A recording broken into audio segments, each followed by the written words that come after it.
This morning's guest is going to let the cat out of the bag on opera. Who is he? You'll meet him coming up next on Carolina People.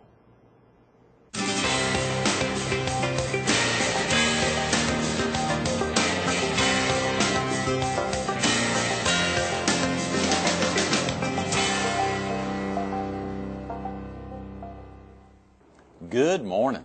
Welcome to Carolina People. This morning we're at the Italian Restaurant of the Year, Villa Romana at 707 South Kings Highway in Myrtle Beach. We're focused on the opera on the Grand Strand, and we're visiting with the co-founder of the Grand Strand Opera Workshop, John Bonsignor. Yes, good morning. Sir, Bob. How are you doing? Mr. Bonsignor, do you mind if I call you John? No, it's kind of early in the morning. You got me up early. Early on a Thursday morning, that's gosh. right. Well, of course, Claudio was kind enough to come in. Ronaldo was here slaving away late last night, he and his wife, Fran. Have you been to the restaurant before? Last night I was trying to trap some cats. We're not talking about opera. Oh, yeah. Late night. But you anyway, were out on a regular basis. I came here especially for my good friend, Greg Everett. I thought it was for Donald Smith, our director. Please stop with Donald. He's losing some of his gray matter. He's forgetting. Have you forgetting. told him that? Of course I've told him that. You share that with him? Yeah, I tell him directly to his eye. Yeah. Donald, you're losing a little bit of your gray matter. And what does he say? No, I'm not. Oh, what do you expect him to say? Just quick response is, no, I'm not. He's forgotten. It's a good response. That's right. He was supposed to come see our operas last year, the season for 2007, 2008. Never showed up. Oh, come on. He never showed up. He was busy with one of these many things he does in the area. That's but I right. told him if he came, Donald, I'll teach him how to do the scales, the vocal scales. Oh, yeah. Well, you never shared that with me, John. Why do you offer that to Donald and not to Greg Everett? Because he's losing his gray matter. Oh, so you want to make sure he knows the scales before he falls off the earth. That's right. Well, of course, again, Claudio was kind enough to come in early this morning because his brother was working late last night, serving great meals here at the Italian Restaurant of the Year. You've eaten here before, John. Oh, absolutely, many times. Yeah, sure. Even when Mama was here. She loved opera, you know, Mama. Right. Mama you know, Mama used to sing to me every time I came. When she saw me coming in the door, she would give me a little right behind tarantella. us, right here in front of the in front of the beautiful statue, which is normally pouring down water. They were kind enough to turn it off here so we could film this morning. Right. It's great to get you in. But possibly, can you come September 15th, about another month from now? A month from tomorrow, absolutely. We're going to be doing E. Lombardi. Oh, wow. E. Lombardi. Okay. E. Lombardi. I'm not going to test your memory as to who wrote that opera. It has nothing to do with my memory. I have no clue. Giuseppe Verdi. Oh.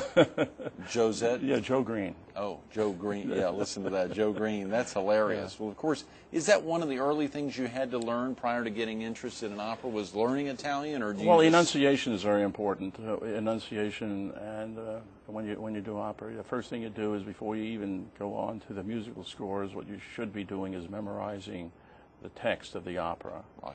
And getting some background, to doing some reading on the background of the opera, what the composer wanted, what were the scenarios, what time it took place, and the things of that nature. And then you read the score, and then you go over it with the diction coach, and he teaches you exactly the proper pronunciation. And sometimes you don't say the entire vowels when you sing; you just chop them. And when you do that, it's because of the some vowels you cannot.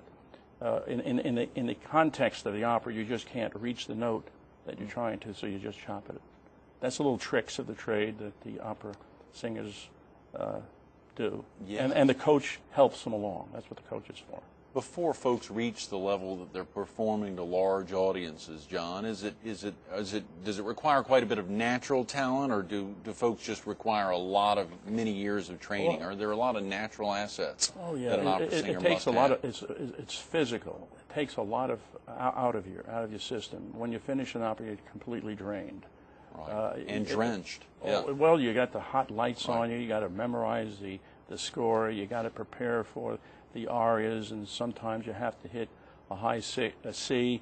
Right. In the Daughter of the Regiment, the tenor has to hit 7 high Cs in succession, practically. So that takes a lot of out of you, and you have to be physically prepared for it. You just can't go and sing an opera. Just go and sing it like somebody just tells you, can you sing a song for us? You're having a meal. Can you give us a song? Well, you can't. I mean, it's difficult. Yeah. You got to use your diaphragm. There's breath control, and then of course there's a psyche about it. You're saying, can I hit that note? Can I do it good? Is my voice going to carry? Am I going to crack? And things of that nature. So you want to do it perfectly. You want to be a professional. But you also don't want to be an amateur about it, and you say, "Okay, let me sing the song for you." You don't want to give the profession a bad name. Well, absolutely. You don't want to give yourself a bad name. You say, "Oh, that guy's over the hill. He couldn't hit that note. It was terrible. Oh, I thought he was going to be sensational, but he let me down. And he you wasn't really as good." know when you hit that note. Do you all? I mean, is John it's like a joy. It's so always nice. hit that note? You relieve yourself. You say, Yeah. So that's what you do. I say, I did it. But can you imagine the 7 high C's that the tenor has to sing in the Daughter of the Regiment? After he's done that. Yeah. And that's what made Pavarotti so great when he did the Daughter of the Regiment. When he hit those high C's with clarity, with bell-like precision. Share with viewers what they will see if they experience and attend the event on September 15th.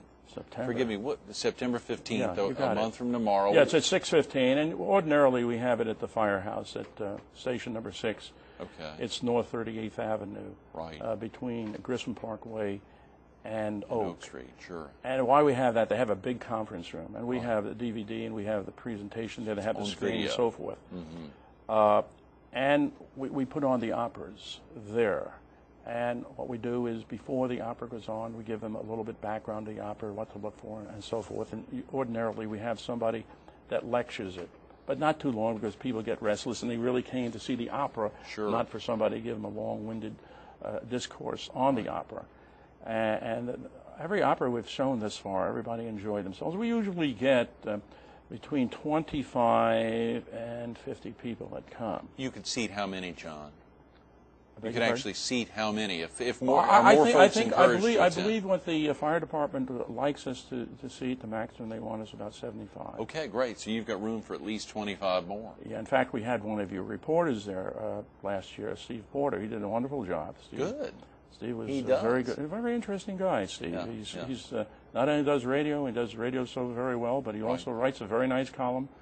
He writes 8 pieces a week for us. Yes. And he's very active in the community, so that shows that he's well-rounded, and he takes the community to heart. Right. You ought to call him when you get off the show this morning, or I'll call him and let him know you were He's on the air, though. He's on the air, exactly. You call him on air, that's right. He doesn't want to hear from me, that's for sure. There's a lot of topics that you could call him about. Of course, you said, I'm just trying to think about, as we sat here earlier this morning before we started filming, a typical day for you. You're doing so many things, John. You're involved in so much. We think about, let's say, last week, or maybe last Wednesday, for instance. I mean, if you picked out a typical day, do you remember what you were doing last Wednesday, a week ago? Ordinarily, when a person responds to that, I don't remember what I did yesterday. Absolutely. But last Wednesday, I was prepped for this question anyway, so I looked into my book, my calendar book, and I seen what I've done. I didn't realize last Wednesday was a really hectic day. It started at 7 o'clock in the morning. Tuning in, watching Carolina People. Well, I always watch Carolina People. Thank you, You see, there you go. Right. You stole my thunder. Okay. I was going to give you a plug, yes. and then I couldn't because I jumped in. No, I always get up and I say to my wife, I said, Betty Sue, come on, let's put on the television. Let's see my friend Greg. Let's see who he has on. Good. Today. Always 7 o'clock.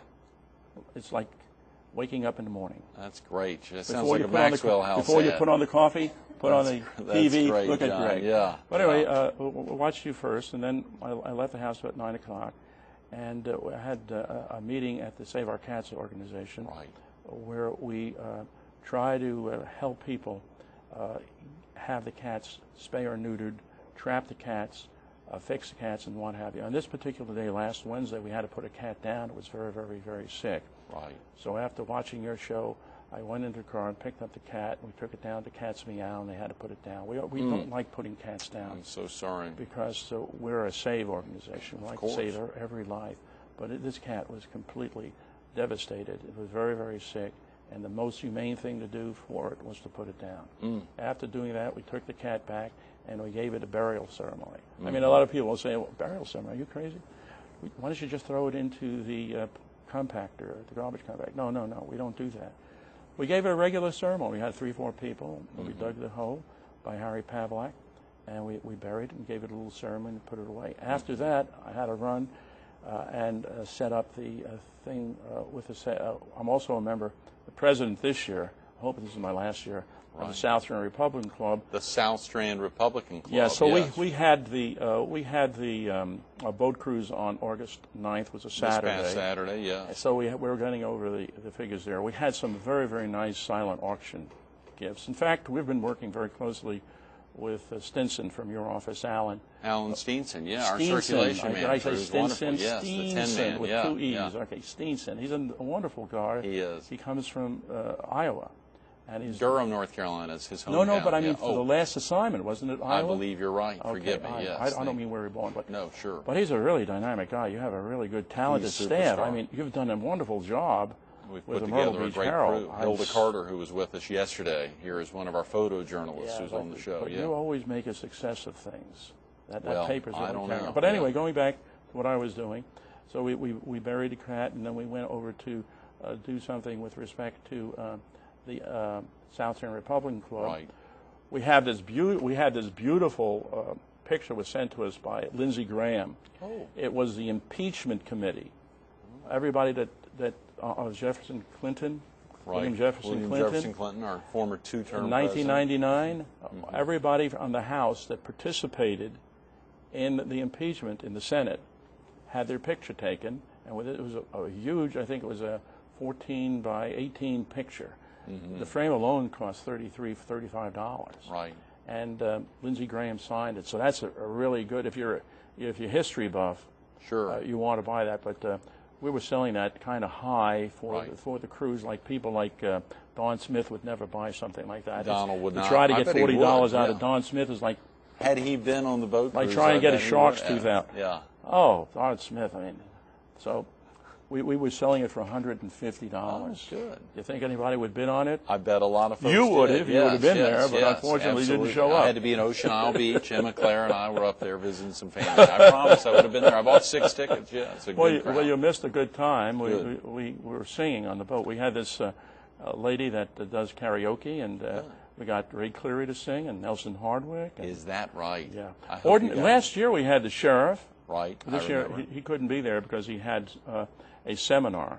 He had all the sheriffs in South Carolina here last Saturday.